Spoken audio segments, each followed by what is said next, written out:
Moisture శాతం ఎక్కువ, ఈ సంవత్సరం వర్షం ఎక్కువైంది. అంతేగా తెలివనోడు ఎవడున్నాడు ఇక్కడ? వర్షాలు ఎక్కువ ఉంటాయి. ఆదిలాబాద్ అంటేనే నల్లరేగడి నీళ్ళలు, మరి నల్లరేగడి నీళ్ళల్లో నీళ్లు కూడా ఎక్కువ గుంజుతుంది. దాంతో పాటు సహజంగానే ఇవాళ చలి ఎక్కువ ఉన్నది. మరి చలి ఎక్కువ ఉన్నప్పుడు చలికాలంలో మాయిశ్చర్ ఎక్కువ ఉండదా? గంతమందం కామన్ సెన్స్ కూడా లేదా? ఎంత అన్యాయం అంటే ఇవాళ ఇప్పుడే రామన్న గారు చెప్తున్నారు, మన ప్రభుత్వం ఉన్నప్పుడు ఇదే అధికారులు ఇదే సిసిఐ, కానీ ఆ రోజు 20% ఉన్నా 22% తేమ ఉన్నా ఆ రోజు కొనిపించింది కేసీఆర్ గారి ప్రభుత్వం.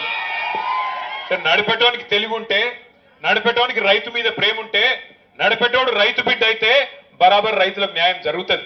కానీ ఇవాళ ఎట్లున్నది పరిస్థితి ఒక్కసారి ఆలోచన చేయండి. ఒక దిక్కేమో మాయిశ్చర్ అని కటింగ్ పెట్టుడు, అట్లా రైతుల పుట్టగొట్టుడు, ఇంకో దిక్కు ఇంకా ఘోరం. ఇవాళ రైతులు చచ్చిపోతుంటే కూడా ఒకటే రోజు 2 పత్తి రైతులు ఆత్మహత్య చేసుకున్నారు. నిన్నగాక మొన్న ఒక రైతు ఇక్కడనే పక్కనే కుమ్మరి ప్రేమేందర్ అని రుయాడి, ఆయన కూడా ఆత్మహత్య చేసుకున్నాడు. పట్టించుకున్నోడు లేడు, అడిగినోడు లేడు.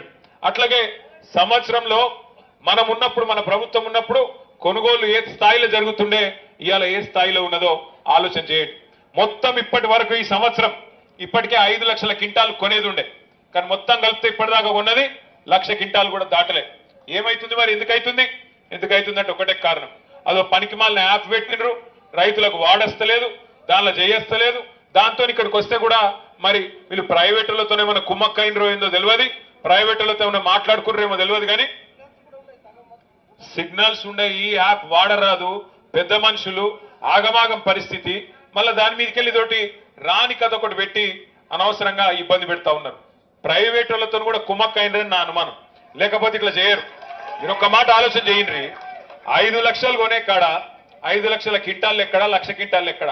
ఒక్కొక్క క్వింటాల్ మీద రైతుకి ఎంత నష్టం వచ్చిందంటే, మన ప్రభుత్వం ఉన్నప్పుడు మంచిగా 8,000 కాడికి కొన్నాం.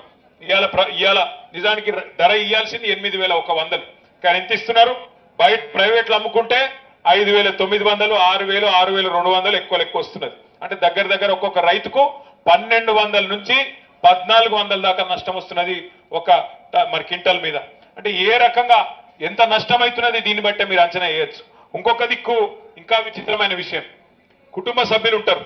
ఇప్పుడే మా తమ్ముడు చెప్పిండు, అన్న మా అమ్మ పేరు మీద పొలం ఉన్నది, సోయాబీన్ వండించినాము. సోయాబీన్ వండి అన్నట్టు మా అమ్మ ఇక్కడికి వచ్చి అమ్మాలంటే 55-60 ఏళ్ళున్న పెద్ద మనిషి, మరి ఆమెకు మొఖాలు వస్తున్నాయి, ఆమె ఇక్కడికి రావాలి, ఫింగర్ ప్రింట్ వేయాలంటే ఇది ఎక్కడి కథ? నేను కొడుకును, వయసులో ఉన్నాను, మరి నేనేం పనికి వస్తా, నేనేం చేస్తా అంటే నేనేమన్నా లంగనా, దొంగనా, స్మగ్లర్నా? నేనేడి కొంట పోతా? ఈ పాటి దానికి మేమేమైనా కోట్ల రూపాయలు సంపాదించుకుంటామా? మా అమ్మ వండించింది నేను వచ్చి మార్కెట్లో అమ్ముతా అంటే వీళ్ళకేం వచ్చింది అని అడిగాను. కరెక్టేనా? ఇది పద్ధతేనా? ఈ ఫింగర్ ప్రింట్ విధానం పెట్టి ఆఖరికి పెద్ద వయసులో ఉండే పెద్ద మనుషులను కూడా ఆగం చేసి ఇబ్బంది పెడుతున్నారు అనే మాట.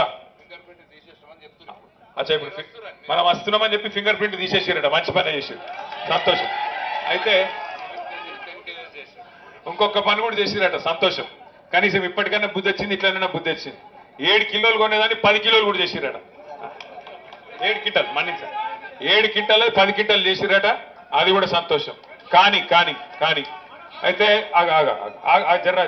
జర్రా తొందరపడు. ఇంకొక మాట, నిన్న మేము ఇక్కడికి వస్తున్నామని తెలుసుకున్నారు.